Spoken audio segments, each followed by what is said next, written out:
Hello, chào Vinh, xin chào các bạn. Hôm nay thì mình chia sẻ một cái món bánh từ bột mì nè. Bên ngoài thì giòn, bên trong thì xốp mềm với nhân đậu xanh. Còn ngon và dễ hơn bánh tiêu luôn. Không có cần men thì bây giờ mời các bạn mình cùng vào bếp thực hiện luôn ha. Trước hết là mình có ngâm 100g đậu xanh khô rồi cho vào thêm 300ml nước, bắt lên trên bếp nấu cho nó chín. Tiếp theo là mình có 300g bột mì đa dụng. Còn bên này là khoảng 3 muỗng canh đường ha, 50g đi. Chút xíu muối cho bánh của mình nó đậm đà. Và để cho cái lớp bột nó xốp ngon thì mình thêm 1 muỗng cà phê bột nở baking powder. Và 150ml nước, hoặc là các bạn dùng sữa tươi không đường cũng ngon luôn. Bột mì thì mình dùng cái loại này nè. Rồi cho hết 300g bột mì đa dụng vào trong thau là tương đương 2 chén ăn cơm. Thêm muối vô luôn nè. Các bạn sẽ thêm đường vô. Phần đường này là bánh của mình nó cũng ngọt ngon rồi đó. Bột nở. Trộn sơ qua một cái. Bột nở là giúp cho cái lớp bột mì nó xốp. Nó nở hơi hơi thôi chứ nó không phải là nó nở giống như là mình làm cái kiểu men nha.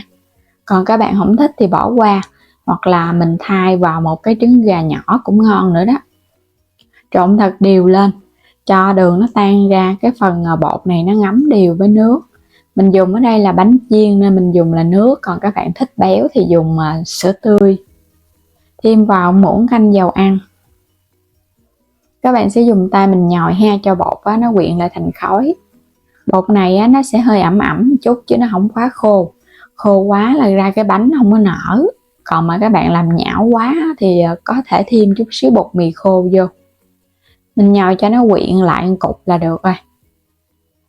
Rồi bây giờ có thể đậy lại, mình để qua bên khoảng 15 phút cho nó nghỉ. Cho hết cái phần đậu xanh nãy mình nấu chín vô cái chảo. Mình thêm 1 muỗng canh đường. Thêm chút xíu muối. Bắt lên trên bếp mình sẽ đảo để cho đường nó tan ra. Đảo chút xíu là nó tan đường ra thì phần nhân của mình nó ngấm đường Nó cũng có cái vị ngọt đậm đà chút xíu. Quay trở lại bột mình để nãy giờ 15 phút rồi đó. Không có cần phải để lâu quá đâu. Tại vì mình không có dùng men, không có cần phải ủ.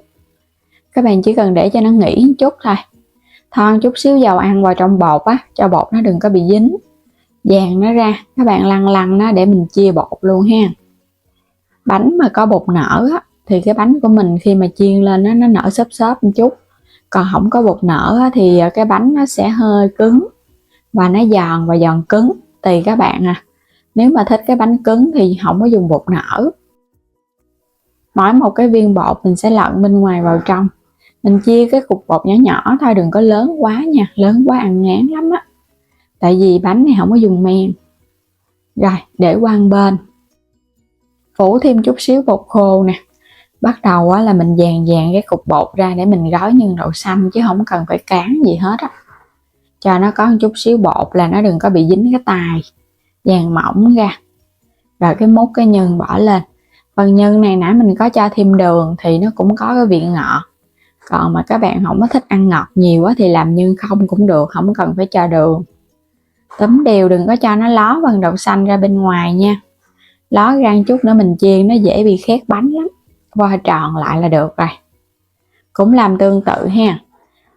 Bột cái múc nhân cho lên. Túm nó lại giống như là mình gói bánh bao vậy đó. Cái cách làm này thì thấy nó nhanh hơn bánh tiêu. Bánh tiêu thì mình phải ủ rồi phải cán nữa. Vậy là xong rồi nè. Phủ chút xíu bột khô lên thì nó không có dính. Cái bề mặt bột nó cũng láng láng. Mình lè dẹp ra một chút. Rồi bây giờ bắt đầu là bắt chảo dầu lên mình chiên bánh được rồi. Khi mà dầu nóng sôi là các bạn thả bột vô. Không có cần cho nó sôi quá cái bột mì nó cũng dễ bị nổ cái lớp da lắm Chỉ cần sôi hơi hơi thôi. Và để mức lửa trung bình ha. Mình chiên từ từ cái bánh nó mới giòn ngon. Đừng có để lửa áp quá nó nở không kịp. Chút nữa nó sẽ nở phình ra giống như là bánh tiêu vậy đó. Nhưng mà nó không có phải là nó nở giống như cái kiểu men đâu. Nhưng mà ăn ngon lắm. Chỉ một loại bột mì duy nhất kết hợp thêm chút xíu bột nở là mình thấy bánh ngon rồi. Hoặc là không dùng bột nở thì thay bằng cái trứng gà. Còn cái cách này mình làm bằng nước lọc. Các bạn thích béo thì dùng sữa tươi hoặc là nước cốt dừa, nhồi vào trong bột cũng thơm lắm á. Mình chiên từ từ ha, cho nó vàng đều hai mặt, trở qua trở lại vậy nè. Khi mà thấy cái bánh nó vàng đều thì lúc này các bạn thấy nó cũng nở ra, nhìn giống bánh cam ha, nhưng mà nó không hề bị cháy cạnh, tại vì nãy mình gói cái phần đậu xanh cũng kỹ đó. Đây, cái này nó bung ra nhìn ngon quá nè. Cho nó hơi vàng vàng một chút thì nó mới thơm. Nếu chiên mà trắng quá là nó không thơm. Thì nó nở phình ra căng luôn. Vậy là ngon rồi. Mình chiên cái bánh bột mì này nó hơi lâu một chút, nhưng mà để lâu nó không có xẹp. Các bạn để cả ngày nó vẫn nở và nó giòn, chứ nó không mềm. Vớt lên hết luôn, rồi cái thả những cái bánh còn lại vô mình chiên tiếp cho đến hết bột. Bánh chiên xong thì nhớ để cho nó ráo dầu thì mình ăn nó mới ngon. Các bạn đừng có để nó ngấm dầu nhiều quá, cái độ giòn nó cũng giảm và ăn nó cũng ngấy lắm. Bỏ ra chút xíu thời gian thôi đã có cái dĩa bánh ngon thưởng thức rồi ha. Ngoài cái nhân đậu xanh thì các bạn cũng có thể làm với nhân mặn, nhân thịt nấm hoặc là nhân đậu đỏ cũng ngon luôn. Bên ngoài giòn giòn nè, bên trong bột thì xốp xốp mềm mềm, không hề bị chai. Làm bánh này mình thấy đơn giản mà ăn ngon nè.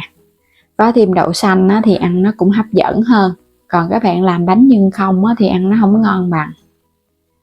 Dễ làm mà ngon miệng thì mình chúc các bạn ai cũng có được món bánh ngon ha.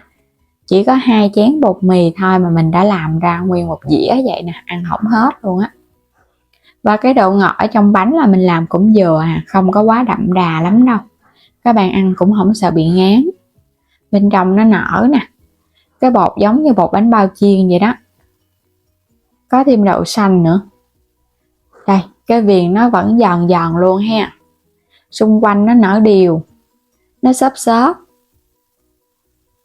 Nhìn cái bề ngoài mặt ở bên ngoài là thấy nó giòn rồi đó. Rồi bây giờ mời các bạn cùng thử ha. Bánh mềm xốp ngon lắm, có nhân đậu xanh nó bùi bùi bột bột nữa. Ăn nó cũng ngon, nó lạ hơn so với các bạn làm bánh tiêu. Và lớp bột này là nó có độ dai dai, giòn giòn và nó có độ xốp xốp, chứ nó không thể là nó mềm giống như là mình làm bánh tiêu với men ha. Và bây giờ cảm ơn các bạn đã theo dõi hết video của mình. Nếu chưa đăng ký kênh thì vui lòng đăng ký ủng hộ kênh và mua thêm các sản phẩm ở trong kênh ủng hộ mình với ha. Xin chào tạm biệt, hẹn gặp lại các bạn ở những video tiếp theo.